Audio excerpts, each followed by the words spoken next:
నిజమేంటో తెలుసుకుందాం. నిజం తెలుసుకుంటే అందరికీ క్లారిటీ వస్తుంది. వెళ్ళండి.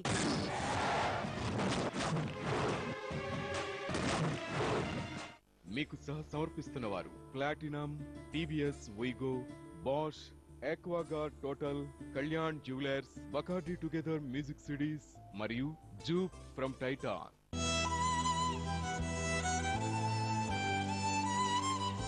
ఎందుకు ఇంకా వెయిట్ చేస్తున్నావు రంజిత్? ఎప్పుడు చెప్తావు ఈ నిజం జయానయ్యకి? అమ్మా పుష్కర్ దగ్గర నాకు వ్యతిరేకంగా కొన్ని సాక్ష్యాలున్నాయి.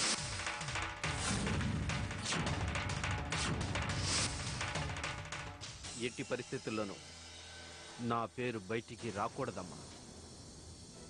ఆ అక్కా చెల్లెల మీద అస్త్రం ప్రయోగించడానికి తగిన సమయం కోసం చూస్తున్నాను. కానీ నాకు ఇప్పుడు అనిపిస్తోంది దానికి సమయం వచ్చిందని. నేను చెప్పినట్టు చిన్న పని చేయి బాబు. ఇంకెవరి పేరైనా పెట్టి సీడీ జయాన్నయ్యకి కొరియర్లో పంపించు. దాంతో ఆ అక్క చెల్లెళ్ళ తలరాతలు వాటత్తరవే మారతాయి. సరేనా?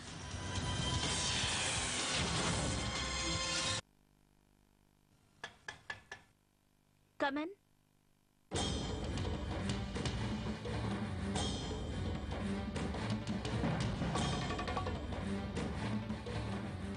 వాణి, నేను నీతో మాట్లాడడానికి వచ్చాను. అసలు నువ్వు ప్రియ గురించి పట్టించుకోవా? నాకు తెలిసి నీకు ఈ పెళ్ళంటే ఎంతమాత్రం ఇష్టం లేదని. కానీ ప్రియ మీద ఎందుకంత కోపం?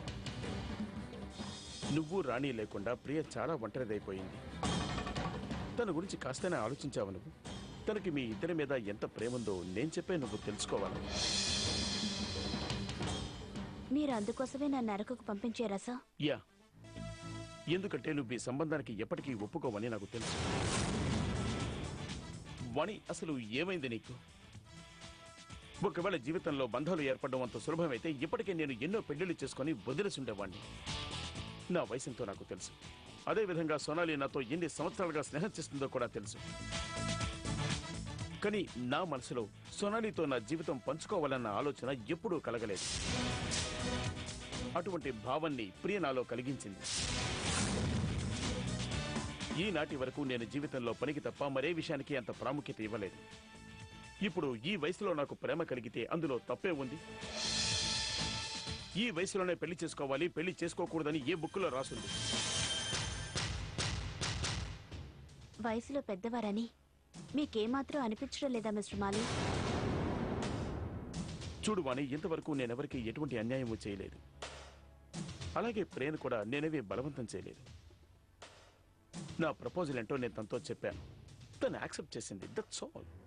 ఒక ఆడపిల్ల దగ్గర ఏమీ లేదని తనకి సమస్య ఇస్తానని ఆశ చూపించారు. మీరే తన్ని ఎంతో బలవంతం పెట్టారు.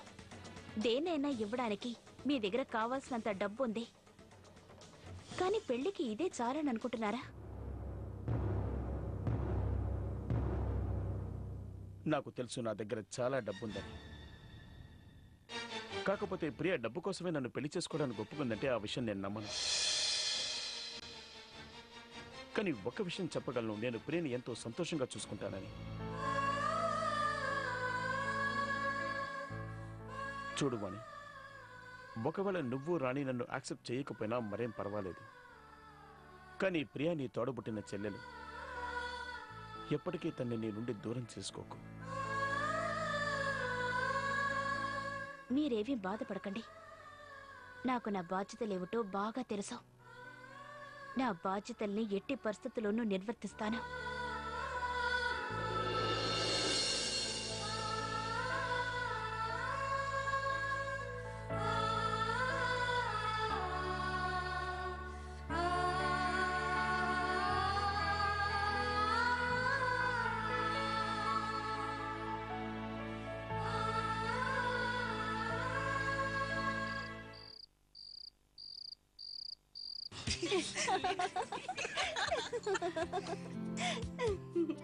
ఐ థింక్ పెళ్లికి అన్ని ఏర్పాట్లు చేసేసినట్టున్నారు. జిజ్ఞాస, నీ కాబోయే వదిన గారు కనిపించడం లేదండి? Hello everyone.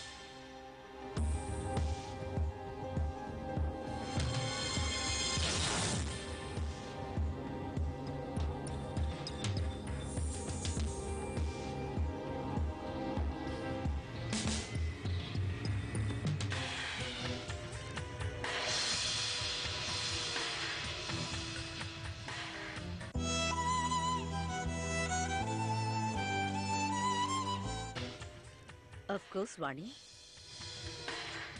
ఇక మీ ముగ్గురు అనాథలు కారు.